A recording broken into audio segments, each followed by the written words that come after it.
Once again, thank you everyone for joining. My name is Christy Angel. I am the president for the Citywide Council for District 75 and also the chair for our outreach committee.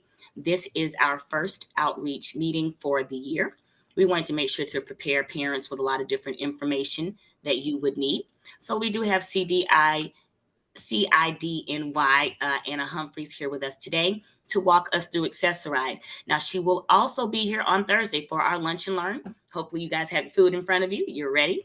On Thursday, we're going to walk through knowing your rights as far as it goes with transportation. And we know there's a lot going on with transportation and in New York. So we want to make sure you all have what you need. With that being said, we are supposed to have interpreters here, but as of right now, they have not shown, so please be patient with us as we move through that. And outside of that piece of information, we will now give the floor over to Miss Anna Humphrey so she may begin her presentation. Once again, thank you so much, Anna, for being willing to provide the resources and information on today.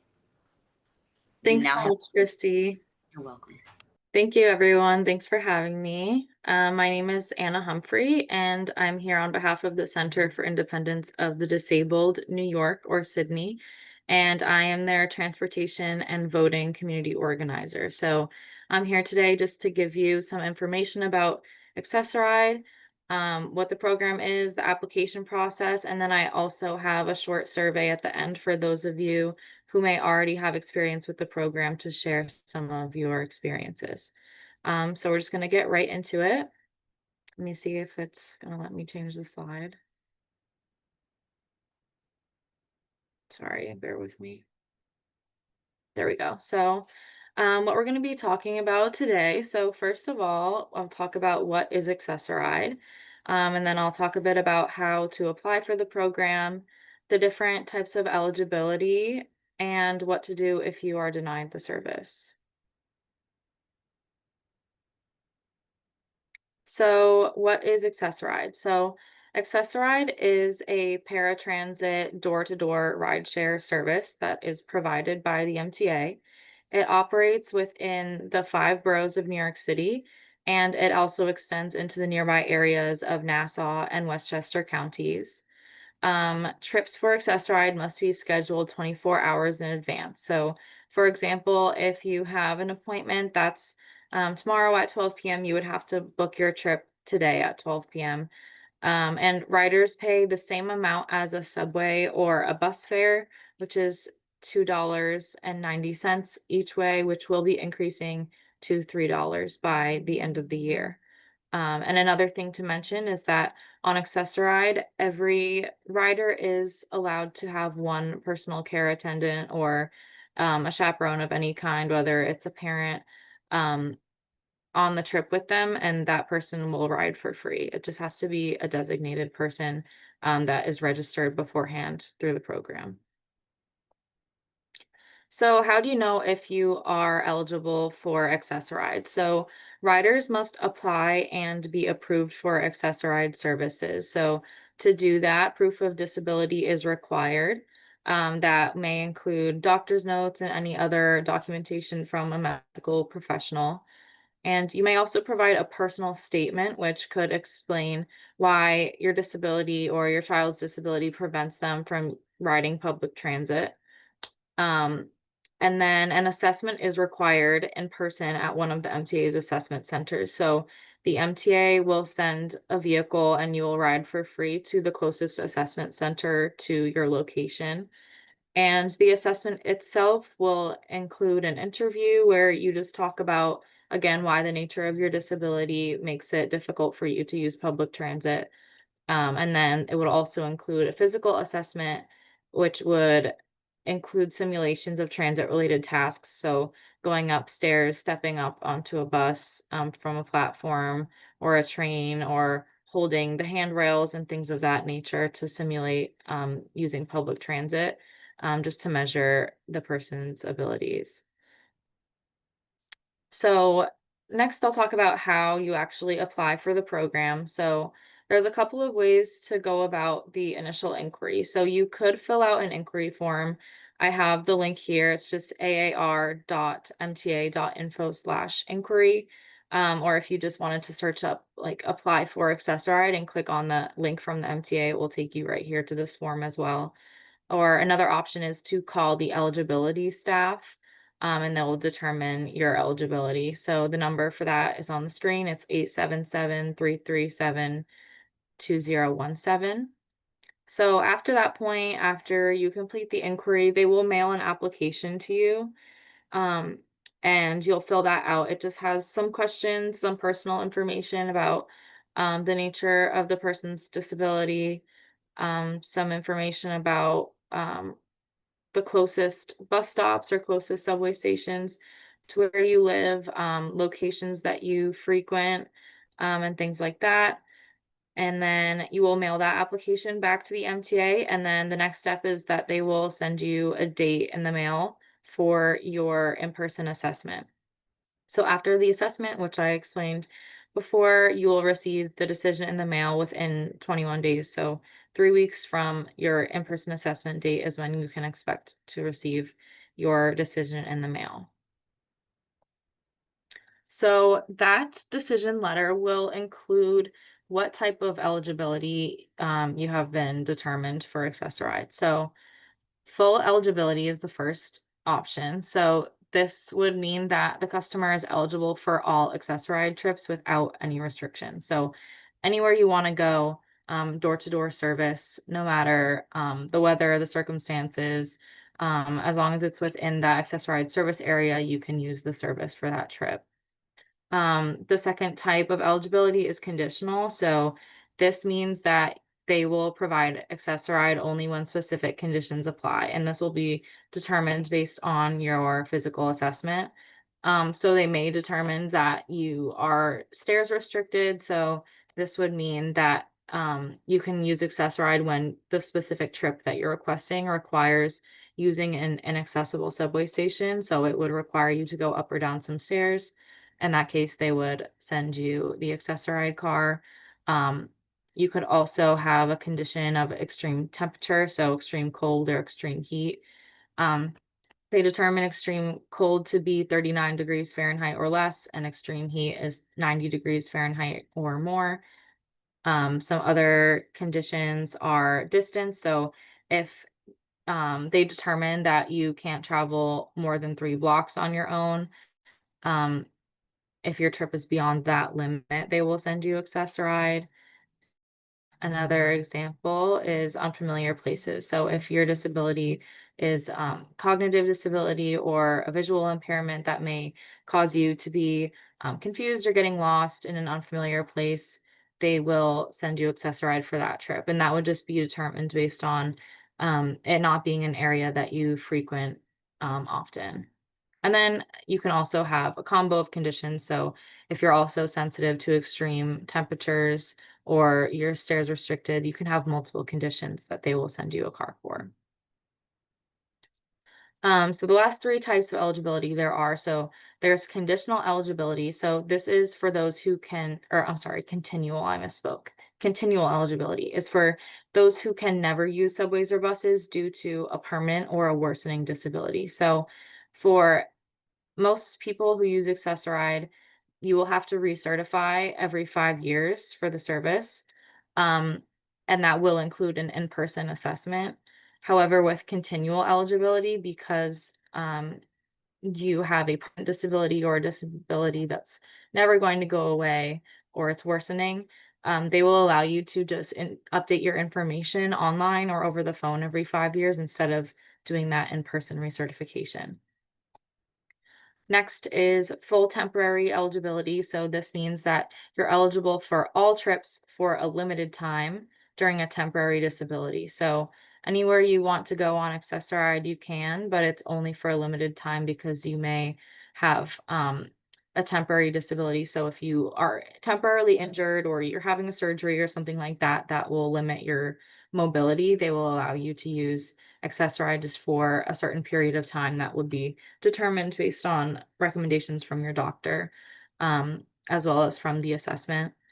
And then conditional temporary is kind of a combination of temporary and conditional. So, for example, if you have surgery that limits your ability to use stairs just for a limited amount of time. They would allow you to use Accessoride for, let's say, 5 months, um, and only for trips that would require you to go up or down stairs. So that's conditional temporary eligibility. And then lastly, you could receive that letter back in the mail and they could determine that you're ineligible for Accessoride based on your assessment. So um, if this happens, what can you do from there? So, if you are denied the service, you have the right to appeal your eligibility decision, whether they say that you're ineligible or they say that you only have conditional eligibility and for whatever reason you think that that is not what you need, you have the right to appeal the decision within 60 days of the notification. So from the date that you get that letter in the mail. Um, in that letter, they will include an appeals form and instructions for how to go about the appeal. And these can be done in person or over the phone or a video call. Some people think that waiting until you can get an in-person date is going to be better because they'll see you in person again and you'll be able to argue your case better or something like that, but it's actually recommended to do a phone or a video call just because it'll help you get through the appeals process quicker. They get through more virtual appeals that way, or else you could end up waiting for a bit of time and there actually is no you're not any less likely to have your appeal approved if you do it over the phone versus in person, according to the approval rates. So we actually recommend if you are denied, you can just go ahead and do your appeal over the phone or a video call. And if you need help with the appeals process or even just the initial application process, you can contact me at CIDNY. I have my email and my phone number listed here. I work with our general counsel, our lawyer at CIDNY to help with these processes because it can be confusing at times. And if you just need an advocate there with you to help explain why you might be able to, why you might need Accessoride and why public transit is difficult for you, that's we're a good resource for that. Okay. So now I will take any questions. I haven't been able to see the chat since I've gotten into the screen sharing. So I'll go through the chat, but if anyone has any questions, now would be a great time. And I'm also just going to put on the screen for now this survey. If anyone would like to scan this QR code, it will take you right to a survey about Accessoride. It should take you about 5 minutes to fill out, depending on how much information you have to share, but it's just going to, it can be anonymous if you would prefer that, but it will just ask you some questions about your experience at assessment centers, your experience with the Accessoride program generally.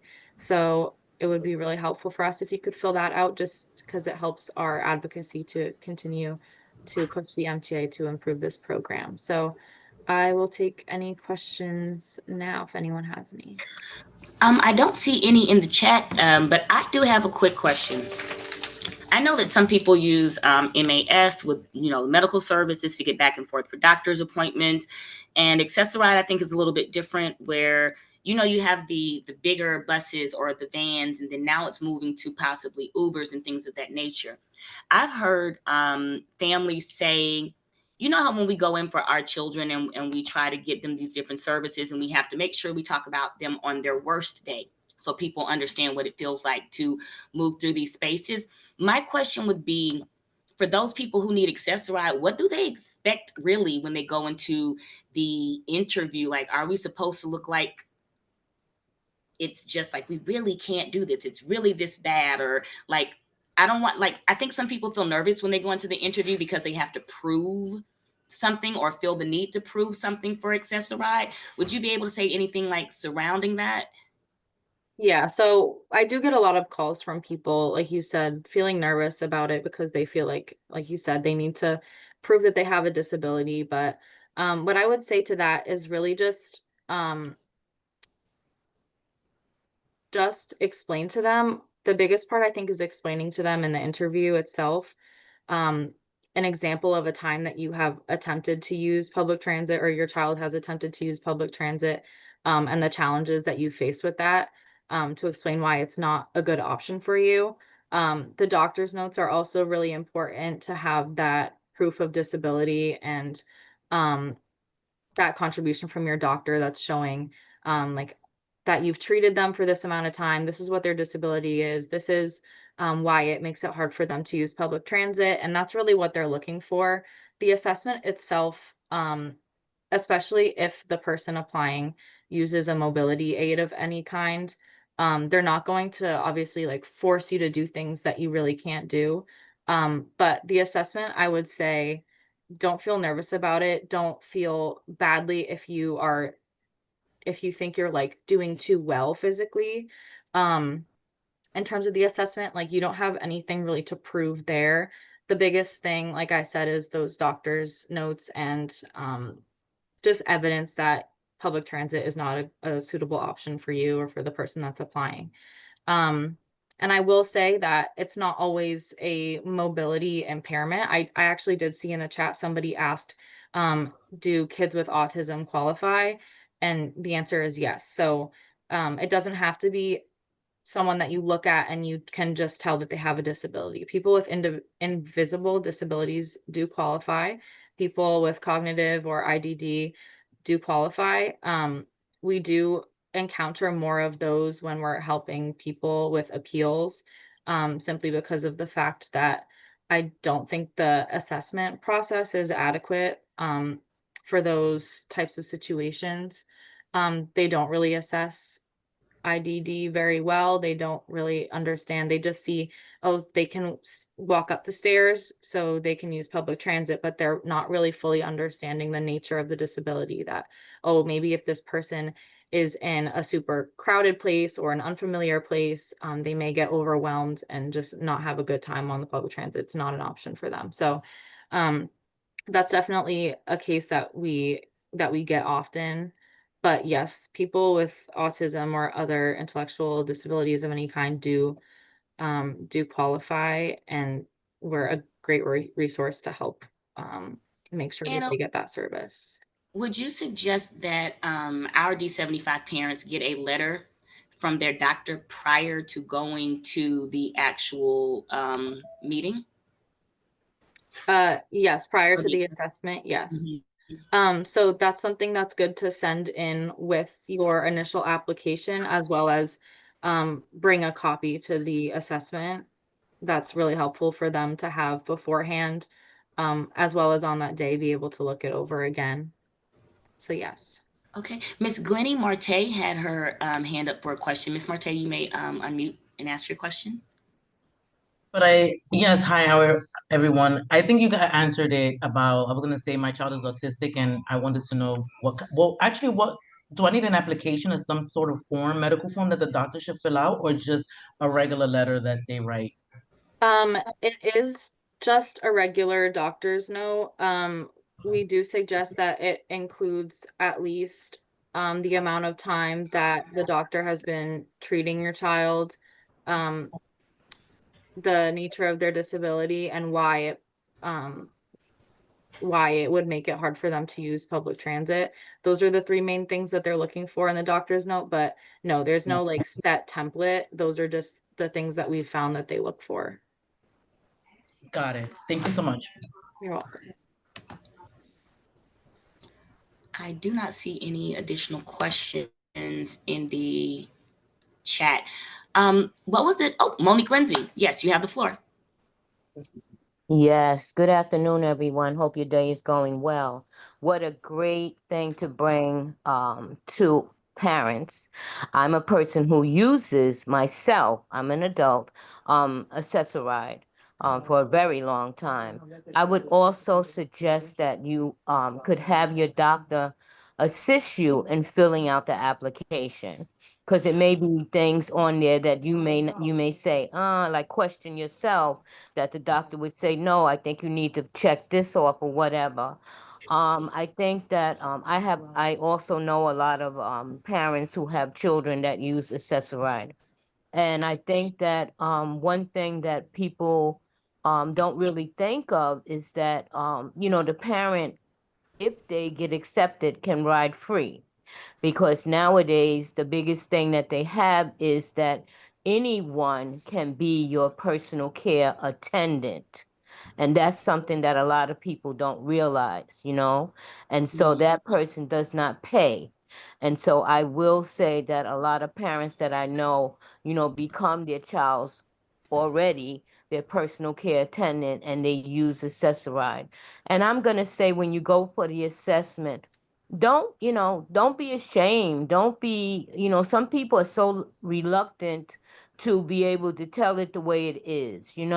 Go in with a positive attitude. You never know who you're going to get, but it's like anything else that we have to deal with.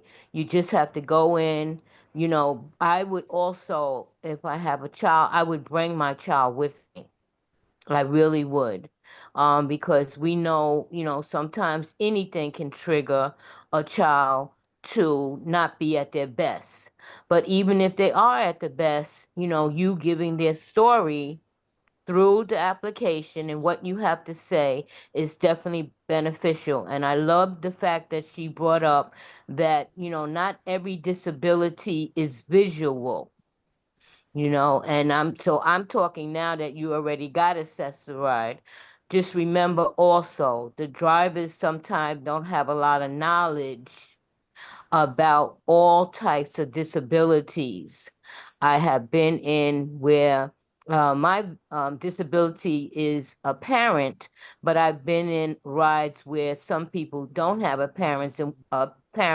You can't tell that they have a disability, and when they would get out, the drivers would say, "Well, what are they using Accessoride for?" You know what I mean? So, we're always judged in all kinds of ways. So just keep these things in mind. But like I said, go in. I believe that every person who needs Accessoride should get it, because like I stated, there's so many different types of disabilities.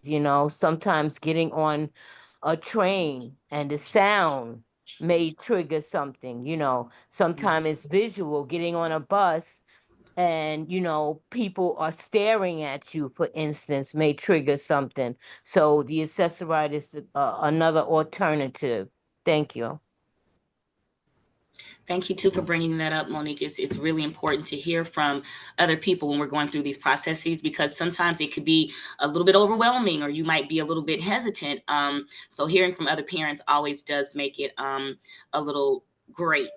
Now, I will say this. I do see, Anna, someone says, what is the application for? We do have a few people that did join a little bit later. Could you go over the application again in brief? Yes, I'll just go back to this slide that explains how you apply for Accessoride. So there is an inquiry form that you can fill out online. The link is here. Um, I can't share it in the chat, but maybe Chrissy, if you can like copy it and put it into the chat, that would be great. And then there's also a phone number that you can call. And then from there, after completing the inquiry, they will send you an application in the mail. And then you'll receive a date for your in-person assessment, and then you'll get into that assessment process that I explained before. Are there any other specific questions, maybe from people that might have missed the beginning of the presentation, that I can answer? Samira Hill has her hand raised for you. Oh, thank you so much. Good afternoon, everyone. I just joined. I just got the ping from the remind, so I'm a little bit late. I started the application process, and I didn't realize. So I started the application process. I have to restart it again because I missed the meeting or whatever. But I had a question. Um, my daughter does have a home health aide who travels with us.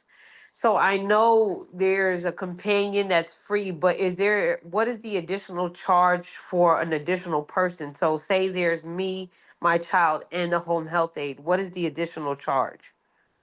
That's a good question. I know that they do allow, like you said, the one home health aide or attendant with someone for free.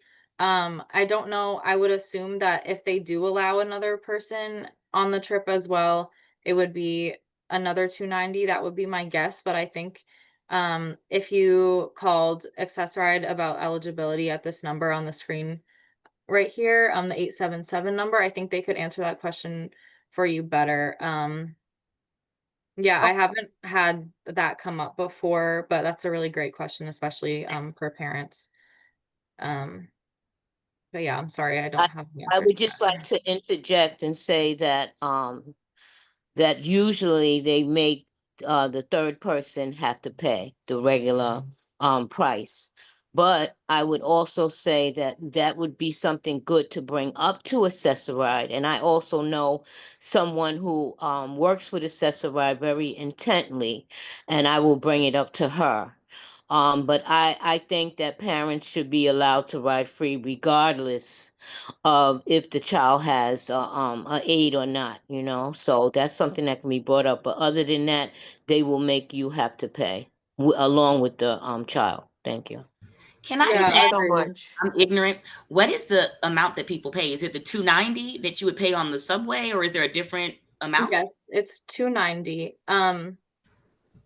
It's 290 unless you have the Fair Fares program. If you're enrolled in that program, that's a half off Metro card that also works with Access-a-Ride, and it's an income eligibility requirement for that. I think it's 145% of the federal poverty level right now, is what that threshold is. But otherwise, yes, it's $2.90, and it will be the fares for subways and buses, as well as Access-a-Ride, will be increased to $3 by the end of the year, just so everyone has a How heads would up. they pay that, Anna, if they're in the vehicle? How do you pay that? You give the driver 290, you tap, you do. So they are rolling out Omni and Access-a-Ride slowly but surely, so you will eventually be able to tap for every ride. But it could also be paid with the exact amount of cash like you would on a bus. Okay. Or there's some people that still have the Metro card option. They are phasing that out and everyone will have Omni by the end of the year, but the Metro card is the other option. If people still have a Metro card and it still has funds on it, you can use that up until the end of the year, and then it'll switch over to Omni automatically. Actually, they'll just mail you the card in the mail. Okay. But I I also would like to say, I know I'm saying a lot, but I just like people to actually know someone who actually uses Access-a-Ride. They also, you have to pay the exact fare. And if they don't take Metro cards, they don't take the Omni, we have to pay the exact fare. So I would, you know, if you get it, I would say make sure you have your 290. Some drivers are lenient and they may allow you to, you know, if you have a $5 bill or $10, and they will change it for you. But most times they're told just take 290. That's it. It has to be the exact fare. Thank you. Thank you. So, Anna, I see a couple of questions. I think you've answered in regard to, can a child travel with one parent or both parents? Do they ride for free? So what I'm hearing you say is both parents can go, but a third person would have to pay, right? Yeah, that's my assumption. I would confirm that with a representative. You can call the 877 number on the screen and explain that your child has a home health aide or a personal care attendant, but you would like to travel with them. I'm not sure if they would allow you to also ride for free, but yeah, like Monique said, I also will bring that up to someone at the MTA because that's definitely an issue for parents. Hopefully they'll allow you to ride for free. And I see the other question is, do you need Medicaid in order to apply? And if you are above the poverty line, can you apply? So yes, I was only referring to the poverty line question, was only referring to the Fair Fares program. So that allows you to have half price trips on Access-a-Ride and on bus and subway trips. So you would be paying $1.45 instead of $2.90 if you qualify for that program. But just for generally applying for Access-a-Ride, yes, you don't need Medicaid and you don't have to be in a certain income level to apply. And I just got another question. How do we go about fixing the PCA requirement on Access-a-Ride?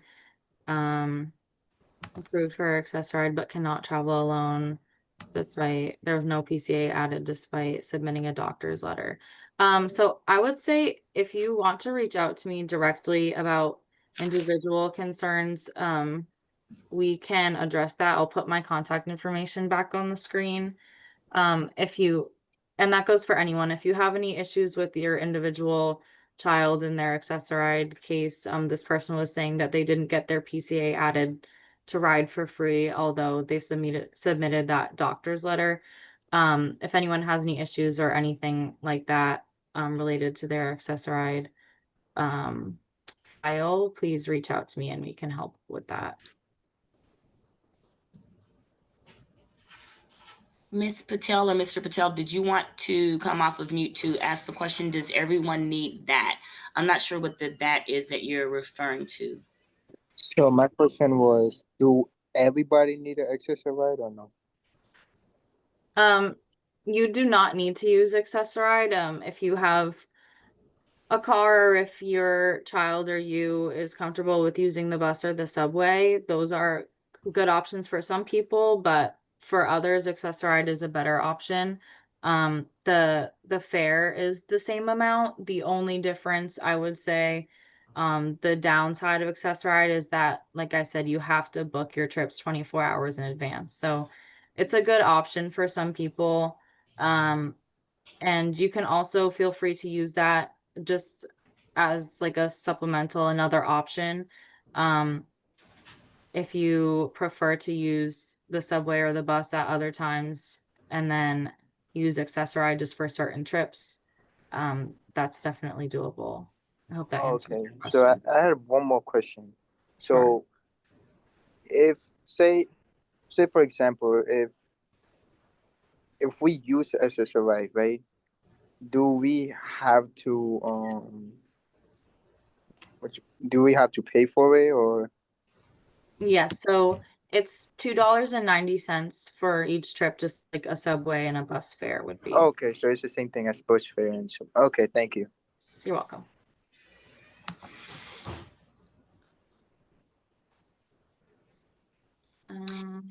Anna, got a question. So for parents who use like MAS, the medical services to get back and forth, can they have MAS and accessoride? Can you have all of those different services? Yes. Yep. And I don't know if I mentioned before, but accessoride can be used for any trip. It doesn't have to just be a medical appointment or anything like that. You can use it to go see family. You can use it to go to the movies. You can use it for whatever you want. Just like you can use the subway or the bus for whatever you want. Just the only thing, like I mentioned, is just booking 24 hours in advance. Would you recommend that parents, because we know with District 75, some of us have our own diagnoses or different things that may be happening with us health-wise. Would you recommend for parents when they do apply for accessoride for their children that they apply for themselves as well? Yeah, if you also have a disability and you think that accessoride would work for you, definitely, especially if you happen to also have a disability, that issue with having a PCA ride for free as well as yourself, that would maybe mitigate that issue. But yeah, anyone that has a disability can qualify for the program. Wonderful. Okay, guys, I know there were a few of us that came in a little bit late. So while we have Anna here, if you have anything you may not have thought of or something that you may want her to touch base on again, please let us know so we can make sure that you have the info that you need. And from what I'm hearing, Anna, you don't need a care coordinator to get this ball rolling, right? Right. And if you have any trouble with the application or with your appeal or anything, if you already use accessoride and you're having an issue, maybe they're sending you a vehicle that doesn't work for you, anything along those lines, please again reach out to me. My phone number and email are on the screen. I see in the chat, do siblings ride free or they pay? If you want your sibling to be registered as your PCA or anything to ride for free, it can be anyone that can ride with you. If you want to ride with your child, or if you want a PCA to ride or your sibling, they just have to be registered. I think you are able to change who that person is, but it can't be just like on the fly. Like it can't just be, oh, for this one trip, my sibling is going to come. It has to be, you have to get on the phone with them and re-register that person as your free attendant, if that makes sense. Would they have to keep re-registering the person per ride, or would it be? No, they'll be on the file. They'll be on the file for that one person to always be riding with you. So it could be a sibling, yes, but it can't be a sibling as well as a personal care attendant. The sibling, Someone over 18? I don't believe that they necessarily have to be over 18. I have a question. Yes, ma'am. Yes. Because I have my daughter, they say if she doesn't have appointment, if my twin had appointment, they cannot ride it only for her. I'm not sure if I understand the question. They told me if they don't have it, they don't qualify. But my daughter, she's autistic, she's qualified. But the siblings, they cannot do the appointment. Only she had an appointment, they can ride with her. Sounds like the child has the qualifying disability to get into Access-a-Ride, but Yeah, but if she doesn't have no appointment, if my twin have an appointment, I want to take them. They say no, she had to be there for them to get it. So you're saying your main daughter has to be there in order for the siblings to be qualified to ride with her? Yes.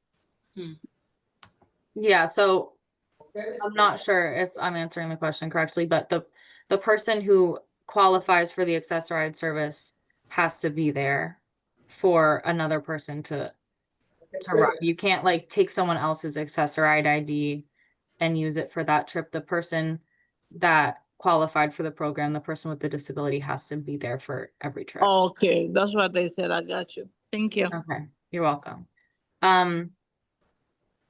Mr. Patel, you have one more question? I think someone's asking, does Access-a-Ride take you back after it brings you where you go? So, yeah, for each trip when you're booking it, you will tell them the pickup location and the drop-off location, and then you'll tell them the time that you want to be picked up and the time that you want to be dropped off back where you came from. You could also go multiple places. Like you could tell them, take me to the supermarket by 3 and then to the eye doctor by 5, and then back home. You can do that. That's good to know. I didn't know that aspect of it. I'm literally sitting here now like, okay, I think I'll probably try to do Access-a-Ride. Even for my son, again, we have MAS and a couple of other things, but he struggles terribly on the Long Island Railroad, the subway, forget about it. This has been informative, at least for me too, just to say, use the resources, that you have, even though you may have some questions, ask the questions, talk to your doctor, get the paperwork filled out. We have Anna. If you need any assistance, like she's a great hand holder. She can also help you. Her information is on screen and in the chat. Stephanie Bonilla, council member, did you want to come off of mute and just add anything else? I see that you stated a few things in the chat. Don't mean to put you on the spot. No worries. Hello, good afternoon, everyone. Good afternoon. I was just adding to the question of the parent about the other children attending without the child. Yes, they will not let you ride without the client. But if you're going somewhere with the client is there, you could just say the PCA needs guests. And then the other children could be added as guests in order to ride as well with them. Does it give you just 2 places for that or more than? When you do the sign up, whenever you're gonna do like what place you're going, they'll ask you, is it PCA and do you have any guests? Okay. So the children, you'll add them as guests because they're minors. And for the guests, you have to pay the $290 fare. So the PCA goes free, but it goes for the guests have to pay the $290. Do you guys, Anna? Thank you, Stephanie. Do you guys No know, problem. let's say somebody doesn't have exact change, will their person be turned away from riding with them?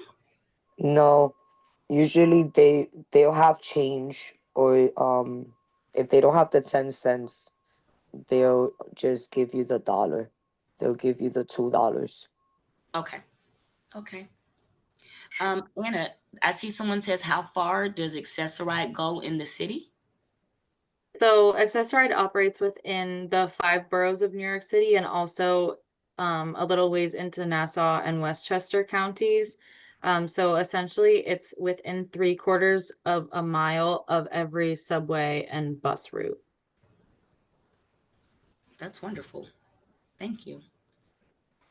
Do we have any additional, let's see, what is the furthest location on AAR that riders can go, for example, Long Island? Okay, you did just answer that. This is awesome to know. Suresh Patel, did you ask your final question?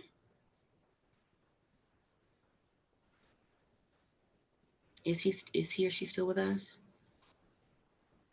You may have answered it. Suresh, are you able to unmute? I know that you said that you had one more question.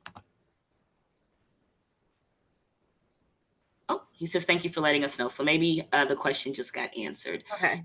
Yes. So then we'll go back to you, Anna, since I'll keep checking the chat for you, but I don't see anything else. Did someone answer how far Accessorize goes into the city? She says it's in all 5 boroughs. And did you say 3.5 miles outside of? Yeah, so it's all 5 boroughs. It also goes into Nassau and Westchester counties. And essentially it's within 3/4 of a mile of every subway or bus route.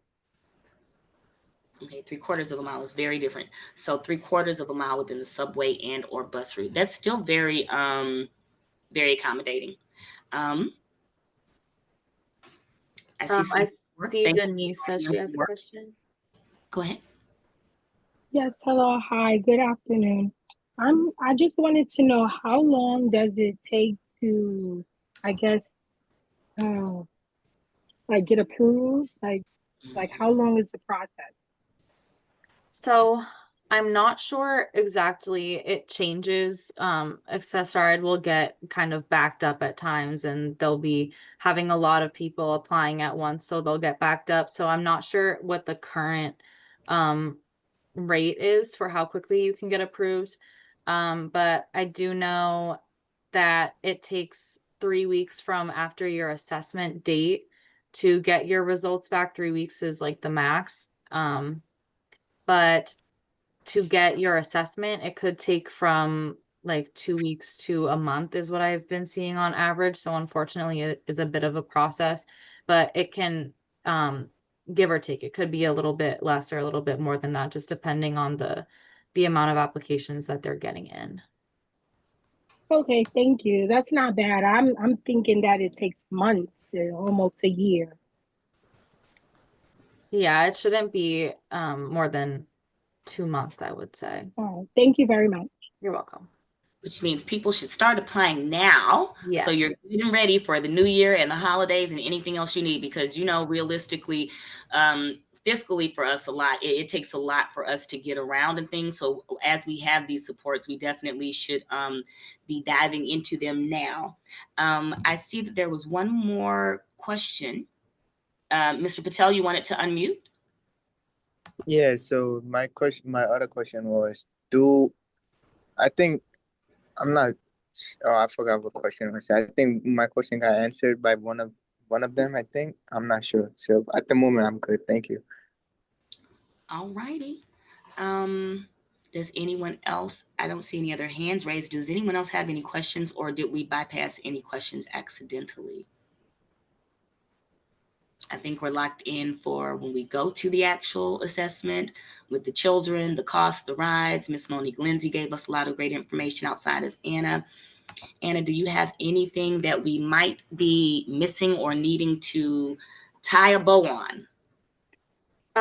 No, I think that's it from me. I'm happy to answer any other questions offline or any individual complaints, concerns. Again, my information is here. I'll also just type it in the chat if that makes it easier. If people want to copy and paste, I know sometimes that works a little bit better. So I'll put my email and my cell in the chat right now. Oh, I did see what's the time frame does Access-a-Ride go? So it's the same as the subways and buses, so which is 24 hours. Put up your QR code again too, just in case, Anna. Yes, so I'll also go back to that slide with the QR code. So this will take you to a survey. This is for people that already use Access-a-Ride, or feel free to share it with anyone you know that uses the program that might have some experiences that they want to share. It will ask you about the assessment process, as well as it gives you the opportunity to just talk about any complaints or experiences that you've had with Access-a-Ride. It's pretty quick to fill out, and it will just really help us continue the advocacy that we do with the MTA to help them improve the program for people. Okay, I am screen capturing that because I actually want to push that out to our parents today. We do have a lot of parents who use Access-a-Ride, a lot of students who use Access-a-Ride, and they have a lot of feedback. So we will make sure that we do our due diligence on that part to make sure we do the sharing out. Awesome. So I want to say thank you again. Let me double check the chat. I see a few things. What's the time frame? Emails. Thank you. Yes, this meeting will be posted on YouTube, our CCD75 Outreach page. We're also going to put a couple of snippets up for the Instagram, Facebook, so that you guys can have access to it. Please do remember, we are having another meeting on Thursday. Same time, same place, same person, Anna and CIDNY. We will be going through your transportation rights. Specifically, Anna, did you want to give up any additional information for what Thursday's workshop will be? Yeah, so I'm going to be talking briefly about Access-a-Ride again, as well as subways, buses, accessible taxis, any type of accessible transportation you can think of, fare payment, different programs that we have for that the city has for half price, Metro cards, Omni cards, just anything related to accessible transportation and your rights around that. So yeah, I hope to see some of you there as well. Absolutely. And then in September, we are going to have a workshop about your voting rights. You guys know how sensitive things are right now, and we need to make sure that we have all the information that we can have to make sure that we are set up, situated, know where to vote, how to vote, and are registered to vote so that our voices do matter. I do see that Ms. Bonilla wrote MAS forms. Some parents don't know they could have that for appointments. Yes, we didn't really get to discuss MAS, but Stephanie, I can get that information and we can send it out to everyone who's also registered or pull some information up. Did you have anything to add for MAS, Anna? No, I didn't, but yes, that is true. Any other documentation like that is helpful for them when applying for Access-a-Ride. Wonderful. All right, guys, on my end, I'll make sure that we do have the MAS stuff to help support on Thursday. Please do register for this event again on Thursday to make sure you have the information to pass it on. Each one teach one, each one reach one. Thank you again for taking your lunch break to get in here with us with CIDNY and Access-a-Ride. Thank you for your time. Anna, thank you for your time as well. And we will see you again at noon on Thursday. Guys, again, CCD75 Outreach. If you need to watch this from the beginning, we're going to be putting it up shortly. All right, everybody have a great day, and thanks again. Thanks so much, everyone. See you on Thursday. Bye-bye.